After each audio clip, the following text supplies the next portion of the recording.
السلام علیکم ورحمۃ اللہ وبرکاتہ۔ بسم اللہ الرحمن الرحیم وبہ نستعین الحمد للہ رب العالمین والصلاة والسلام علی اشرف الانبیاء والمرسلین وعلی آلہ واصحابہ اجمعین ومن تبعہم بإحسان الی یوم الدین، اما بعد۔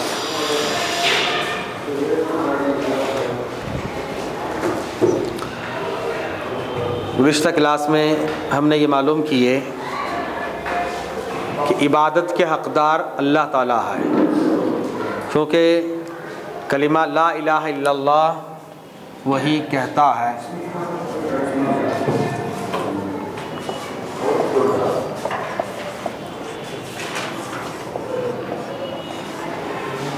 نہیں ہے کوئی عبادت کے حقدار سوائے اللہ۔ اللہ عبادت کے حقدار کیوں، ہم نے گزشتہ کلاس میں معلوم کیا۔ اللہ تعالیٰ عبادت کے حقدار کیوں۔ آج ہم لوگ بہت ہی اہم اور بنیادی باتیں پڑھیں گے۔ آج کی کلاس بہت اہم ہے، کیونکہ عبادت کس کو کہا جاتا ہے وہ معلوم کریں گے۔ عبادت کی بنیادی ارکان کیا ہیں، عبادت کی ڈیفینیشن کیا ہے، کیونکہ عام طور سے ہم سمجھتے ہیں عبادت بولے تو نماز پڑھنا، روزہ رکھنا، بس نہیں، عبادت ہی بہت اہم ہے، اور عبادت کو ہی توحید الوہیت کہا جاتا ہے۔ انسان کی پیدائش کا مقصد بھی اللہ کے لیے عبادتوں کو ثابت کرنا۔ انسان کو اللہ نے پیدا کیا، اس کا مقصد کیا ہے؟ انسانوں کی اور جنات کی پیدائش کا مقصد، اللہ نے ہمیں کیوں پیدا کیا؟ تو اس کا واحد مقصد اللہ تعالیٰ نے سورہ ذاریات آیت نمبر 56 میں بیان کیا۔ انسان کی تخلیق کا مقصد،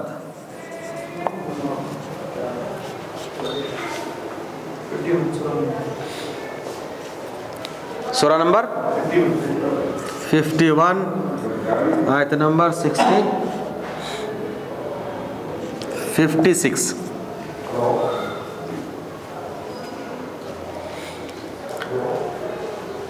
پرپس آف لائف اس میں بتایا گیا کہ ہماری زندگی کا پرپس کیا ہے، ہم کو پیدا کرنے کا مقصد کیا ہے، اللہ نے ہمیں کیوں پیدا کیا۔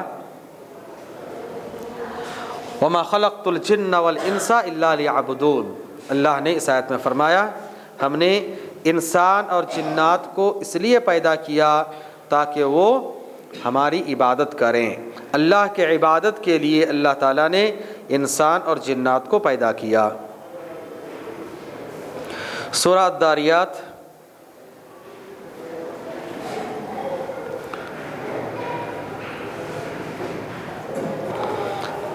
آیت نمبر 56،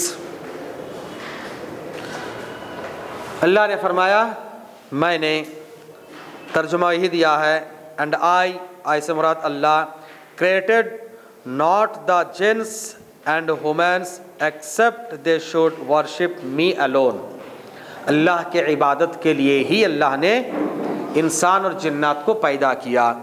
تو ہماری پیدائش کا اصل اور بنیادی مقصد اللہ کی عبادت، صرف اللہ کی عبادت، ہاں صرف اللہ کی ہی عبادت۔ تو پہلی چیز معلوم ہوئی کہ انسان کی تخلیق کا مقصد اللہ کی عبادت، صرف اللہ کی عبادت، اللہ کی صرف عبادت ہونی چاہیے، اللہ کے علاوہ کسی اور کی عبادت بالکل نہیں ہے۔ ورشپ اللہ الون، صرف اللہ کی عبادت، اللہ کے سوا کسی اور کی عبادت نہیں۔ یہ انسان کی پیدائش کا پہلا مقصد ہے، بنیادی مقصد ہے، اہم مقصد ہے کہ اللہ کی عبادت ہو، صرف اللہ کی عبادت ہو۔ نبیوں کو اللہ نے بھیجا، اس کا مقصد کیا ہے؟ نبیوں کو بھیجنے کا بھی واحد مقصد اللہ کی عبادت. ہم نے گزشتہ مرتبہ بھی معلوم کیے، آج بھی میں آپ کو سورہ نحل انبیاء کی بعثت کا مقصد، سورہ نحل آیت نمبر 36 16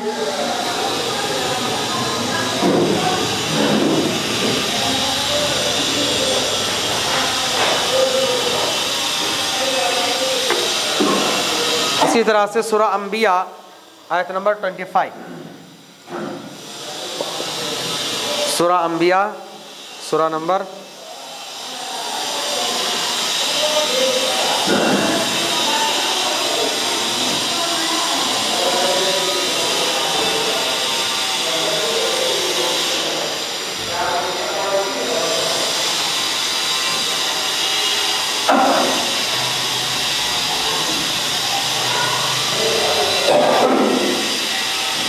21، سورہ نمبر 21.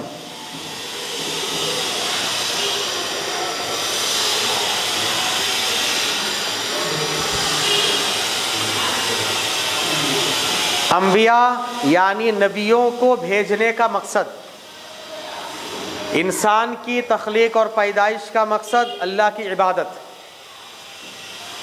نبیوں کو بھیجنے کا مقصد اللہ کی عبادت کی طرف لوگوں کو دعوت دینا، اللہ کی عبادت کی طرف لوگوں کو دعوت دینا. اور یہی پورے کلمے کا خلاصہ ہے، لا الہ الا اللہ محمد رسول اللہ. اللہ کی عبادت کرو، یہ تمہاری زندگی کا مقصد ہے، طریقہ نبی کا اپناؤ. نبیوں کو بھی اللہ نے اسی لیے بھیجا تاکہ لوگوں کو اللہ کی عبادت کی طرف دعوت دے، لوگوں کو اللہ کی عبادت کی طرف دعوت دے. یہ اصل مقصد ہے.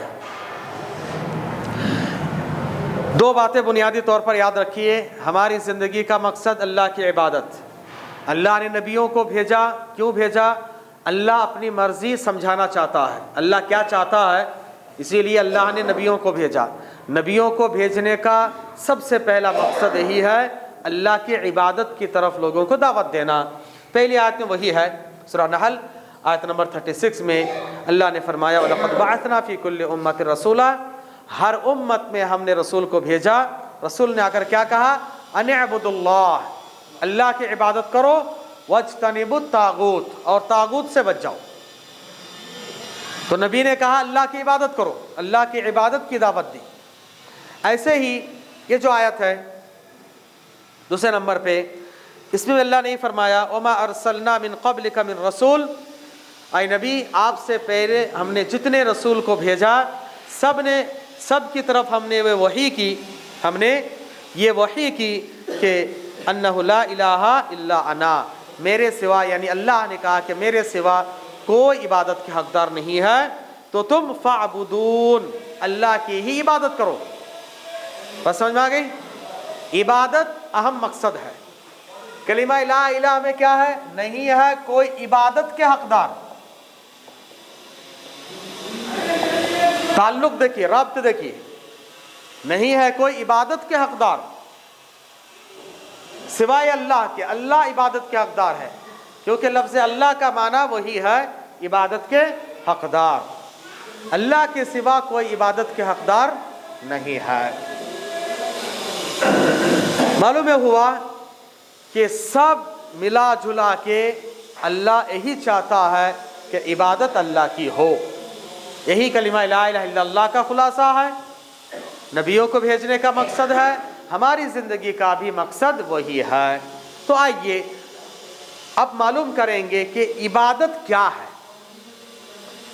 جو اہم مقصد ہے اسی کو سمجھنا ہے. ہماری زندگی کا مقصد ہمیں سمجھنا ہے، پرپس آف لائف ہم کو سمجھنا ہے. جب تک نہیں سمجھیں گے کوئی فائدہ نہیں ہے. نبیوں کو اللہ نے بھیجا کیوں؟ وہ مقصد سمجھانے کے لیے. اگر ہم یہ سمجھ گئے تو توحید بھی سمجھ گئے، رسالت کو بھی سمجھ گئے. اور یہی اصل مقصد ہے، توحید اور رسالت. تو آئیے اب ہم معلوم کریں گے کہ عبادت کس کو کہا جاتا ہے۔ سب سے پہلے عبادت کی ڈیفینیشن۔ عبادت زندگی کا مقصد ہے، نبیوں کے بھیجنے کا مقصد ہے، کلمہ لا الہ الا اللہ میں وہی بات ہے، اور میں نے کہا کہ پورا عقیدہ لا الہ الا اللہ میں ہے۔ ہر دن ہم لوگ لا الہ الا اللہ کے تعلق سے ہی معلوم کر رہے ہیں۔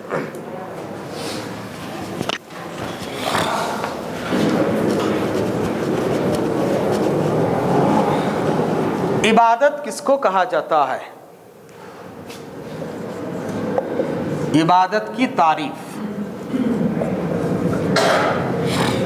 Definition of worship.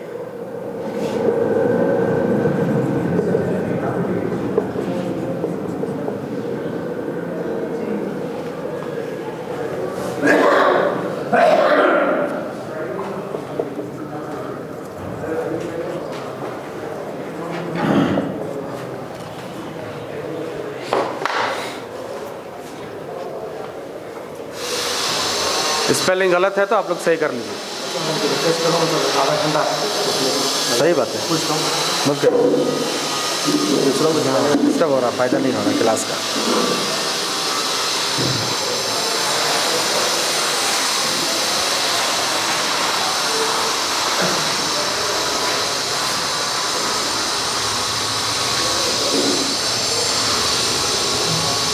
عبادت کس کو کہا جاتا ہے؟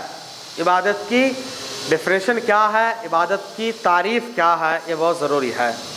مختلف علماء نے مختلف طرح کی عبادت کی ڈیفینیشن اور تعریف بیان کی ہے۔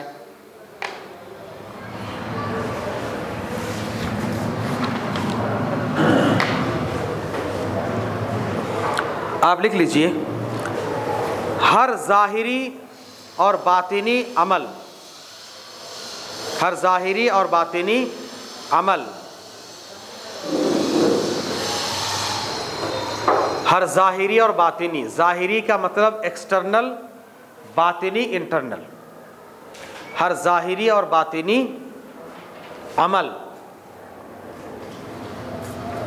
عمل مطلب کام، ہر ظاہری اور باطنی کام جس سے اللہ تعالیٰ خوش ہو اور راضی ہو، جس سے اللہ تعالیٰ خوش ہو اور راضی ہو، ہر ظاہری اور باطنی عمل جس سے اللہ تعالیٰ خوش ہو اور راضی ہو۔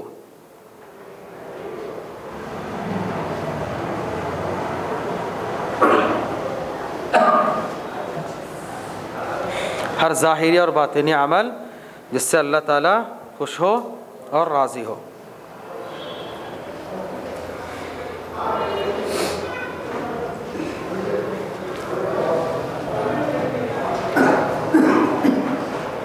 اس کو ہم تفصیل کے ساتھ سمجھیں گے، پہلے اس کی تعریف کو، ڈیفینیشن کو لکھ لیجئے، پھر سمجھیں گے ہم لوگ ظاہری باطنی کیا ہے، کیسے ہے۔ انشاءاللہ عبادت کے جو اقسام ہیں، قسمیں ہیں، کائنڈس آف ورشپ، اس میں ہم لوگ معلوم کریں گے۔ ڈیفینیشن میں اتنا یاد رکھیے، ہر ظاہری اور باطنی عمل جس سے اللہ تعالیٰ راضی ہو اور خوش ہو وہ عبادت ہے۔ ظاہر اور باطنی کیسے، آگے ہم لوگ معلوم کریں گے انشاءاللہ۔ عبادت کا مفہوم کیا ہے؟ عبادت کا معنی اور مفہوم، عبادت کے ایکسپلینیشن، معنی اور مفہوم، ہاں، عبادت کے میننگ اور اس کے ایکسپلینیشن۔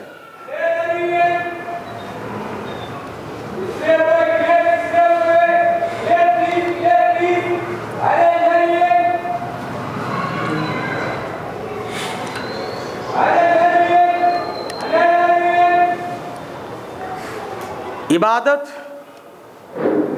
جس کو توحید الوہیت بھی کہا جاتا ہے، عبادت جس کو الوہیت بھی کہا جاتا ہے، الہ سے الوہیت، الہ اسی سے الوہیت، الوہیت کا مطلب عبادت، سیم، جو الوہیت ہے وہی عبادت ہے۔ توحید الوہیت۔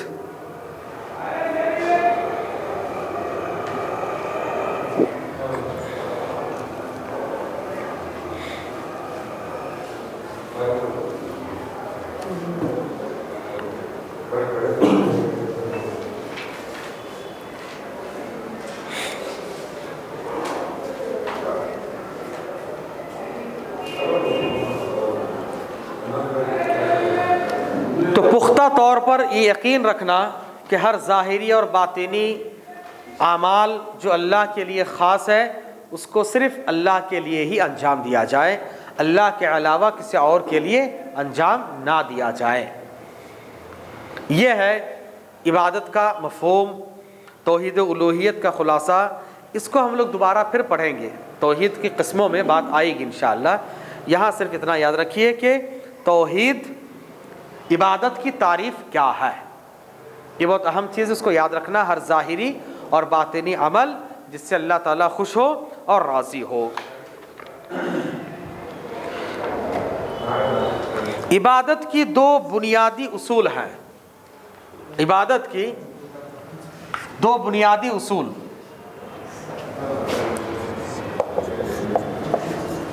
عبادت کے دو بنیادی اصول، اصول فارمولا، اصول کا مطلب ہے formula, rules, basic rules, to basic rules of worship. عبادت کے بنیادی دو رولز بہت اہم ہے یہ۔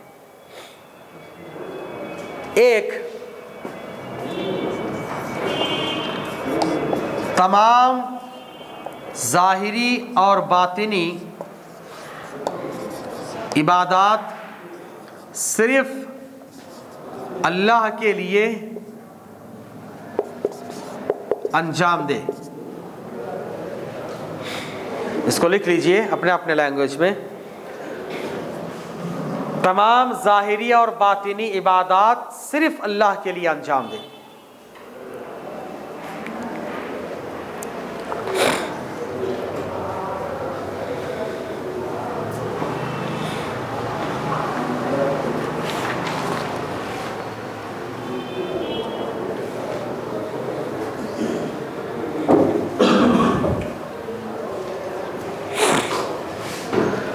دوسری چیز، دوسرا رول، ہر طرح کی عبادت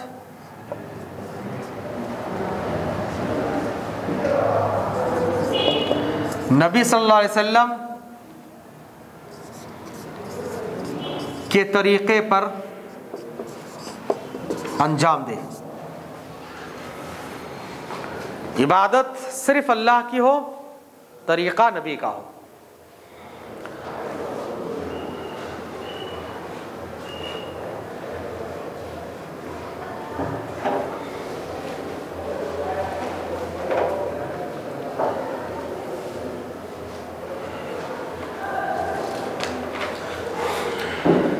ہر طرح کی عبادت نبی کے طریقے پر انجام دے۔ یہ دو اصول کلمہ لا الہ الا اللہ پہلا ہے، پہلا رول لیا گیا کس سے؟ لا الہ الا اللہ، عبادت صرف اللہ کی۔ محمد رسول اللہ سے دوسرا طریقہ محمد صلی اللہ علیہ وسلم کا ہونا چاہیے، کیونکہ ان میں سے اگر ایک بھی طریقہ نہیں ہے، ایک بھی رول اگر اپلائی نہ ہو، عبادت اللہ کے پاس قابل قبول نہیں۔ عبادت آپ اللہ کی کر رہے ہیں، نماز پڑھ رہے ہیں، روزہ رکھ رہے ہیں، حج زکوٰۃ جو بھی ہے کر رہے ہیں، عبادت اللہ کی ہو، طریقہ نبی کا ہو، اگر آپ نے ان دونوں میں سے ایک رول کو بھی نہیں اپنایا، قابل قبول نہیں ہے۔ عبادت اللہ کی کر رہے ہیں، طریقہ نبی کا نہیں ہے، فائدہ نہیں۔ طریقہ نبی کا ہے لیکن اللہ کے لیے نہیں کر رہے ہیں، اخلاص نہیں ہے، للہیت نہیں ہے، کسی اور کو دکھانے کے لیے کر رہے ہیں، قابل قبول ہوگا؟ نہیں ہوگا۔ اور ان کو ہم نے عبادت کے قبول ہونے کی شرطیں اور کنڈیشنز میں معلوم کر لیے، وہاں پر پڑھ لیے تفصیل کے ساتھ۔ یہ دو بنیادی ضابطہ عبادت کے تعلق سے یاد رکھیے۔ اس کے بعد آئیے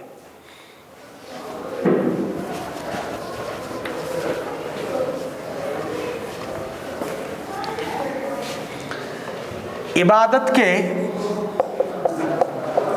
ارکان، ارکان مینس پلرز۔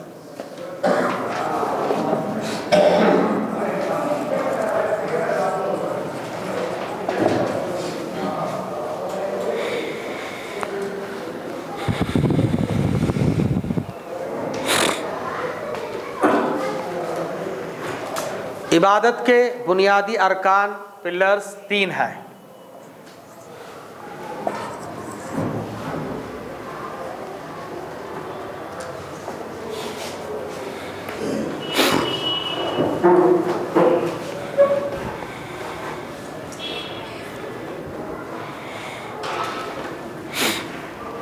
نمبر 1 مکمل محبت. مکمل محبت.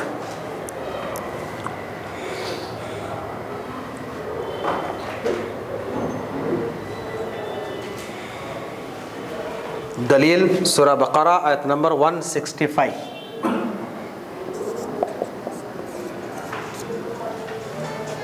مکمل محبت. ان کی وضاحت ہوگی، ایکسپلینیشن بعد میں آئے گا، پہلے آپ لکھ لیجئے.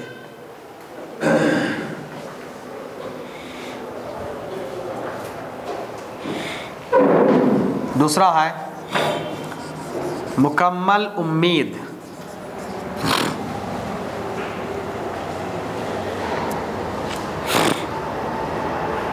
سورہ اسراء یعنی سورہ بنی اسرائیل آیت نمبر 57.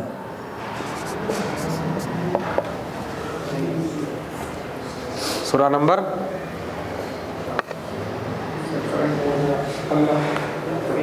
ہاں 17 یا 15. سورہ اسراء بنی اسرائیل.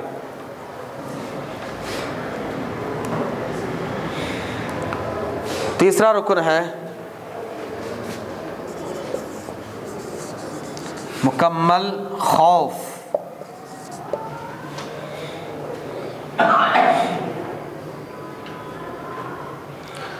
سیم.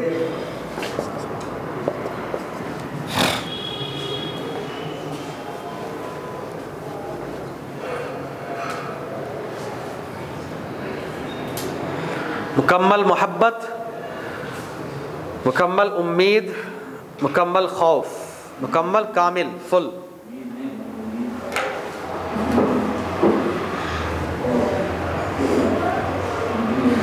عبادت کے یہ بنیادی ارکان ہیں. اگر عبادت میں یہ 3 چیزیں مکمل نہیں ہے تو عبادت بھی مکمل نہیں ہے. پہلی چیز اللہ تعالیٰ سے مکمل محبت ہونی چاہیے.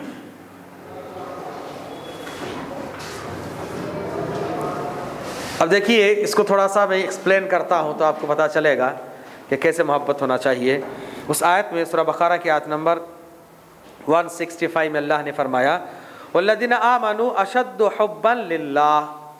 وہ لوگ جو ایمان لائے اللہ سے بہت زیادہ محبت کرتے ہیں، اللہ سے بہت زیادہ محبت کرتے ہیں. اور اس طرح کی محبت کا ثبوت صحابہ اکرام نے دیا ہے، نبیوں نے دیا ہے، صحابہ اکرام نے دیا ہے، ائمہ اعظام نے دیا ہے، محدثین نے دیا ہے، بڑے بڑے علماء اکرام نے اور اولیاء اعظام نے اس کا ثبوت دیا ہے. جو لوگ اللہ پر کما حقہ ہو ایمان نہیں رکھتے ہیں اللہ سے پوری محبت بھی نہیں. کیونکہ جو لوگ کافر اور مشرک ہیں اللہ سے زیادہ غیر اللہ کی محبت ان کے دل میں زیادہ ہوتی ہے، اللہ کی محبت نہیں ہوتی ہے. یہ بات دوبارہ آئے گی، یہاں پر میں بتا دیتا ہوں ایکسپلین کے لیے. سورہ انعام میں غالباً اللہ نے فرمایا کفار و مشرکین کا ایک طریقہ کہ وہ لوگ اللہ سے زیادہ محبت کرتے یا غیر اللہ سے. جب ان کے فصلوں کھیتوں سے فصلیں تیار ہوتی اس کے بعد یہ لوگ 3 حصہ کرتے تھے، ایک اپنے لیے، ایک اللہ کے لیے، ایک غیر اللہ کے لیے. ان کے 360 جو معبود ہے ان کے لیے. اب اس کے بعد اللہ کا حصہ ادھر رکھیں، 360 بتوں کا حصہ ادھر ہے، یا جو قبیلہ جس بت کو مانتے تھے. اگر اس طرف سے ہوا آ کر اللہ کا کچھ حصہ، کچھ دانہ اس میں مل جاتا تو جانے دو، چلتا، کوئی مسئلہ نہیں۔ اگر اس طرف سے ہوا آئی اور یہ جو غیر اللہ کا حصہ ہے یہ اگر اس میں کچھ مل گیا، اگر اتنا آ جاتا، اتنا نہیں چل گیا، ناراض ہو جائیں گے۔ اللہ ناراض ہو جائے کوئی فرق نہیں پڑتا، اللہ کا حصہ کم ہو جائے کوئی فرق نہیں پڑتا، لیکن غیر اللہ کا حصہ کم نہیں ہونا۔ اب محبت کس سے زیادہ ہے؟ غیر اللہ سے۔ ہم بھی کیا کرتے ہیں؟ قربانی نہیں، اس سال دینے نہیں ہوتا، 11ویں شریف کا بکرا وہ تو دینا چاہیے، نہیں دیے تو نقصان ہوتا۔ غیر اللہ خوف دیکھیے، محبت دیکھیے، اللہ کا خوف اتنا نہیں ہے، اللہ سے اتنی محبت نہیں ہے، اللہ سے اتنی امید نہیں ہے۔ یہ 3 بنیادی پوائنٹ ہیں۔ غیر اللہ سے جتنی امید ہے، غیر اللہ سے جتنا ڈر ہے، غیر اللہ کا جتنا خوف ہے، اس کی جتنی محبت ہے، اللہ سے نہیں ہے۔ ابن تیمیہ رحمہ اللہ فرماتے ہیں کہ آج کل مسلمان غیر اللہ کے سامنے جا کر جتنے اخلاص کے ساتھ رو رو کر گڑ گڑا کر پوچھتے ہیں، مانگتے ہیں، اگر اللہ سے اتنے رو رو کر مانگیں تو اللہ تعالیٰ نواز دینے والا ہے۔ اللہ سے مانگتے ہیں تو فارمولیٹی ہوتی ہے، یقین نہیں ہے، دل حاضر نہیں ہے، امید نہیں ہے، اتنی محبت بھی نہیں، امید بھی نہیں، خوف بھی نہیں۔ وہی اگر کسی غیر اللہ کے پاس گئے، پیر ولی بزرگ درگاہ مزار، وہاں پر گئے تو اتنی امید، اتنا رونا، اتنا گڑ گڑانا، اتنی امید، اتنا خوف، اتنی محبت، اللہ کے لیے اتنی نہیں ہے۔ اب سوچ لیجئے کہ عبادت کے بنیادی جو ارکان ہے وہ ہماری عبادت میں ہے یا نہیں ہے۔ عبادت کیا کیا ہے آگے ہم معلوم کریں گے۔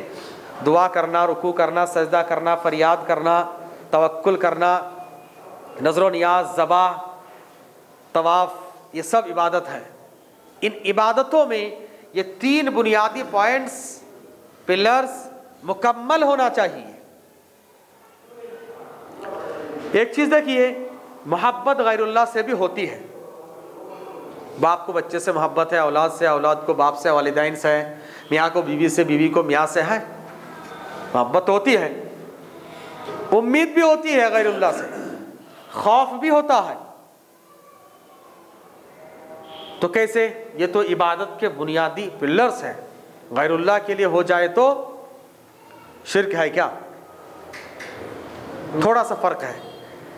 ایک ہے نیچرل محبت، نیچرل امید اور نیچرل خوف، یہ شرک نہیں ہوتا، اس میں شرک نہیں ہوتا ہے۔ نیچرل کیسے؟ اب چلتے چلتے اچانک شیر آ گیا، ڈر ہوتا ہے، سب کو ہوتا ہے، یہ نیچرل خوف ہے۔ سانپ آ گیا، ڈر ہوتا ہے۔ تکلیف دہ کوئی چیز آ گئی، ڈر ہوتا ہے۔ یہ خوف شرک میں داخل نہیں ہے، کیونکہ یہ تو بچے بچے کے اندر بھی ہے۔ ایک خوف ہے جو نیچرل نہیں ہے، جو نیچرل نہیں ہے۔ تھوڑا اسٹاپ کرائے تو اچھا رہے گا۔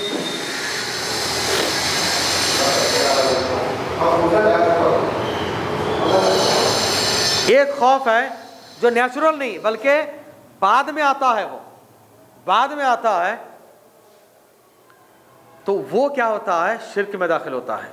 ایک امید جو نیچرل ہے، بچے کو ماں باپ سے امید ہوتی ہے، ماں باپ کو بچوں سے امید ہوتی ہے، کوئی بڑا آدمی اس سے کوئی امید رکھتا ہے، امید تو ہوتی ہے، یہ نیچرل چیز ہے، اس میں شرک نہیں ہے۔ جو نیچرل نہیں ہے، فطری نہیں ہے، اس میں شرک ہوتا ہے۔ ایسے ہی محبت بھی، اس کو سمجھنے کے لیے ابھی میں نے مثال دی، اور ایک مثال، سفر کا مہینہ ابھی بھی گزرا ہے۔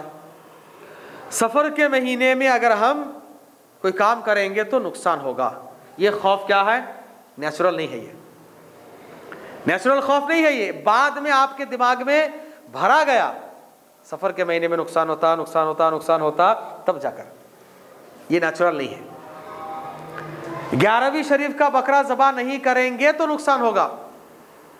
اب یہ جو خوف ہے، یہ جو امید ہے، یہ جو محبت ہے غیر اللہ سے، یہ نیچرل نہیں ہے، یہ بعد میں آپ کے دماغ میں بٹھایا گیا، یہ شرک ہوتا ہے، اس میں شرک ہے. گھر بنائے ٹھنڈک نہیں کریں گے تو ہاں یہ جو خوف ہے نا یہ خوف شرک والا خوف ہے. شیر کو دیکھنے سے ڈر گیا تو وہ شرک نہیں ہے, لوگ سمجھتے نہیں. دونوں کو تھوڑا سمجھیے تو بات واضح ہو جائے گی. اب جا رہے ہیں, جاتے جاتے بلی سامنے سے گزر گئی, کتا گزر گیا تو یہ نا کام نہیں کرنا, خوف. یہ جو خوف ہے اور یہ جو آپ کے دل میں خیال آ رہا ہے, یہ جو امید ہے, یہ غلط ہے. فلاں بابا کے درگاہ میں چادر چڑھا دیں گے تو اسے یہ مل جائے گا, وہ مل جائے, وہ جو محبت, وہ جو امید, نہیں دیں گے تو یہ ہو جائے گا. یہ جو خوف, یہ نیچرل نہیں ہے, نیچرل خوف نہیں ہے یہ. اس طرح کے خوف, محبت, امید شرک میں داخل ہو جاتا ہے. اور جو نیچرل خوف ہے, امید ہے اور محبت ہے, فطری خوف, فطری محبت, فطری امید, یہ شرک میں داخل نہیں ہے. بات سمجھ میں آگے ہوگی. یہ بنیادی پوائنٹس یاد رکھیے. اور اسی کی بنیاد پر جب کافروں کو, آگے میں انشاءاللہ توحید کے ضمن میں مثال دوں گا, کافروں کو جہنم میں ڈالا جائے گا, ان سے پوچھا جائے گا کہ تم جہنم میں کیوں آئے, تو وہ کہیں گے کہ ہم غیر اللہ کو اللہ کے برابر ٹھہراتے تھے.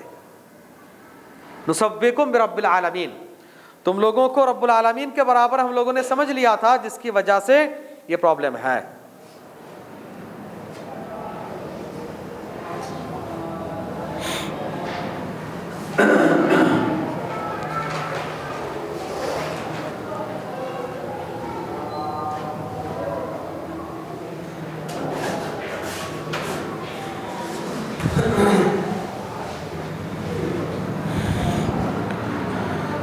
سورہ الشورى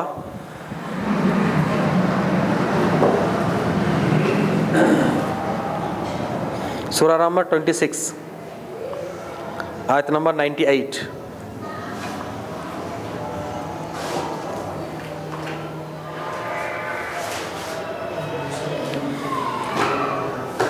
ان سے پوچھا جائے گا, آگے آیتوں میں ہے, تو اس وقت یہ کہیں گے کہ تم کو ہم لوگوں نے اللہ کے برابر سمجھ لیا تھا, اس لیے آج ہمارا یہ حشر ہوا کہ جہنم میں چلے گئے.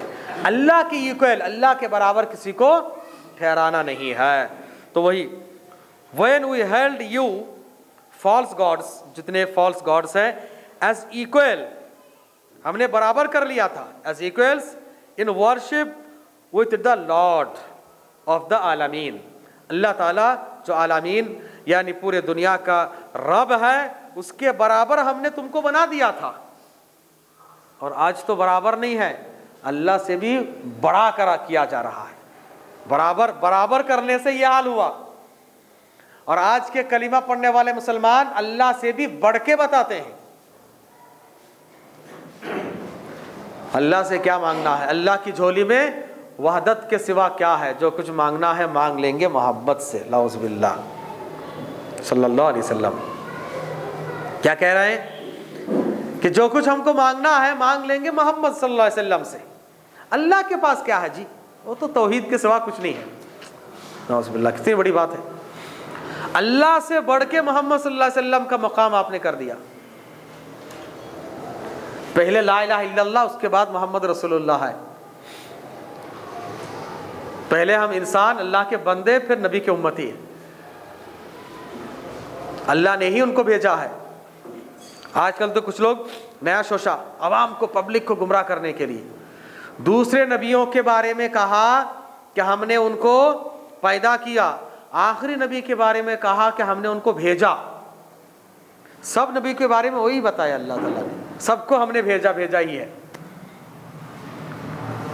تمام نبیوں کو ہم نے بھیجا. بھی آپ نے اس میں نبیوں کے مقصد ہے نا, نبیوں کو بھیجنے کا مقصد جو دوسری آیت تھی سورہ انبیاء آیت نمبر 25 میں اللہ نے کیا فرمایا, وما ارسلنا من قبلک من رسول, اے نبی ہم نے آپ سے پہلے جتنے رسول کو بھیجا, وہی لفظ ہے ارسلنا, بھیجا.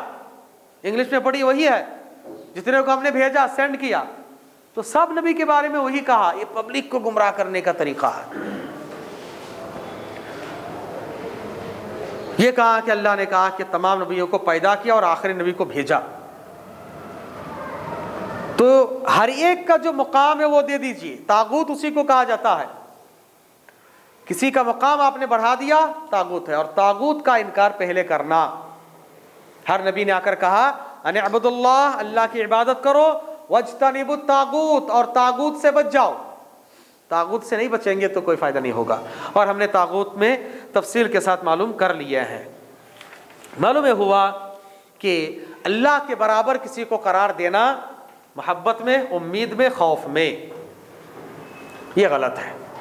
دوسری جو باتیں ہیں، نمبر 2 میں سورہ اسراء کی جو آیت ہے، اللہ نے اس میں فرمایا کہ یہ لوگ ارجون رحمتہ، جو لوگ مومن ہوتے ہیں وہ اللہ کی رحمت کی امید میں رہتے ہیں، اللہ سے امید لگائے ہوئے ہوتے ہیں۔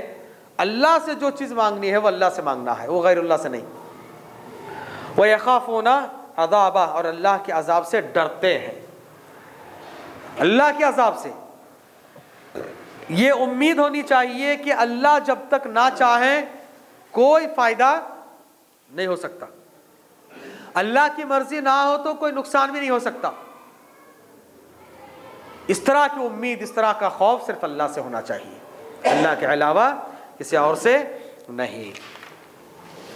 یہاں تک ہم نے معلوم کیے عبادت کی تعریف کیا ہے، اس کے مفہوم کیا ہے، پھر اس کے بنیادی 2 رولز کیا ہیں، پھر اس کے بعد اس کے بنیادی ارکان اور پلرز کیا ہے۔ اب معلوم کریں گے کہ عبادت کی قسمیں کیا ہیں، یہ بہت اہم ہے۔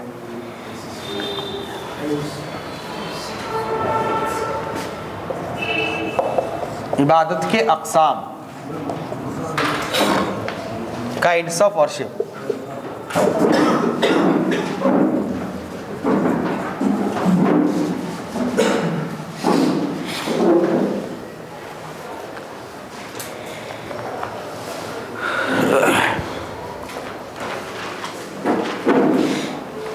اس کے بھی 3 اقسام بیان کیے ہیں۔ نمبر 1 زبانی عبادات، زبانی عبادات یا عبادتیں، جیسے دعا، فریاد، ذکر و اذکار، زبان سے جو ادا کیے جاتے ہیں، زبانی عبادات، زبانی عبادتیں،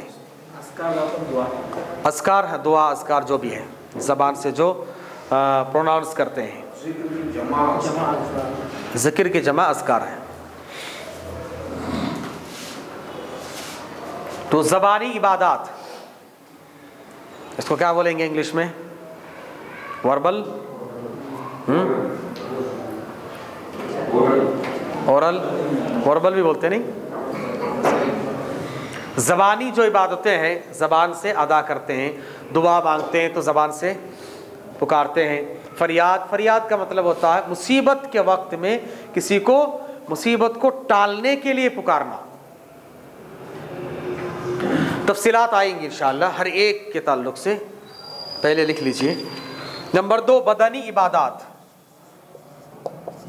بدنی عبادتیں، بدنی عبادتیں، بدن سے بدنی، جیسے قیام، رکوع، سجدہ وغیرہ، طواف،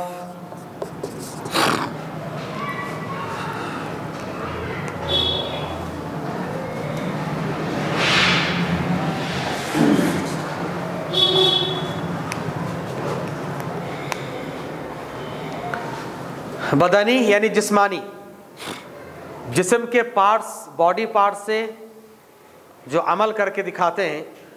اب یہ جسمانی میں بعض لوگوں نے 2 کہا کہ جسمانی کیونکہ زبان بھی جسم کا حصہ ہے، اسی لیے ابن تیمیہ نے جو کہا کہ ظاہری اور باطنی، اس میں پورا آ جاتا، پھر بھی تھوڑا زیادہ مزید ایکسپلینیشن کے لیے ٹھیک ہے۔ تیسرا ہے مالی، مالی عبادتیں،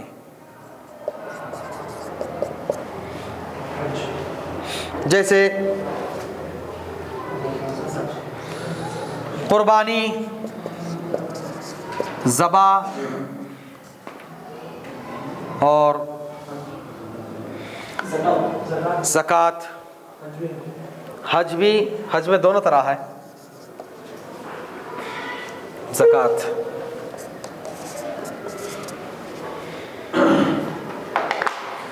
حج میں نظر و نیاز کبھی مال سے بھی ہوتا ہے, کبھی عبادت, 2 رکعت نماز پڑھوں گا یا روزہ رکھوں گا, ایسے بھی ہو سکتا ہے. اتنا خرچ کروں گا, وہ بھی ہو سکتا ہے. تو زکوٰۃ و صدقات بول سکتے ہیں, صدقہ و خیرات. نظر و نیاز کا مطلب ہوتا ہے منت ماننا. منت کیا بولتے ہیں انگلش میں؟ ہاں جی. تو کیسے عبادت کیسے ہیں وہ ایکسپلینیشن انشاءاللہ میں بعد میں کروں گا, ہر ایک کی الگ الگ آئے گی.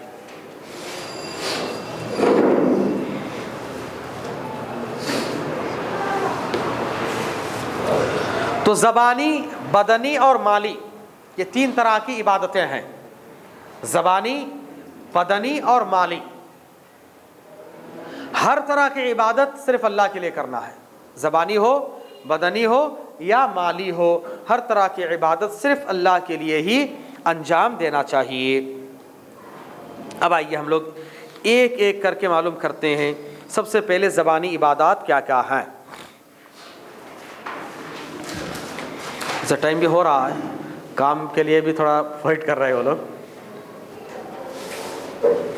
میرے خیال سے نیکسٹ کلاس میں کر لیں گے. عبادت کی جو قسمیں ہیں وہ نیکسٹ کلاس میں انشاءاللہ کر لیں گے. ٹھیک ہے. سبحانک اللہم و بحمدک اشہد ان لا الہ الا انت.